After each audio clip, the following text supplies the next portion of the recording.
Vader. What is it? Kenobi is dead. And yet the Princess of Alderaan has escaped aboard a smuggling vessel. We are tracking them. I heard the word that Kenobi was aboard the station. I presume you defeated him by way of combat. Yes, my master. He surrendered himself to me.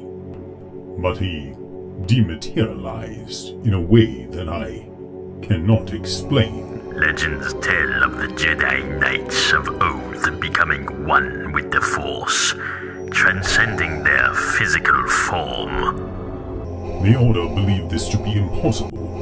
Yes, but if they have such a power, it could be used against us.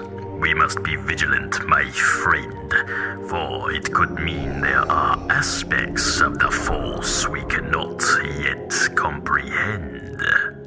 If this power exists, we will conquer it together, Master. For now, the beacon placed aboard the Millennium Falcon will guide us to the heart of the rebellion. Let them believe they have outsmarted us, for hope will be their undoing. Yes, my master.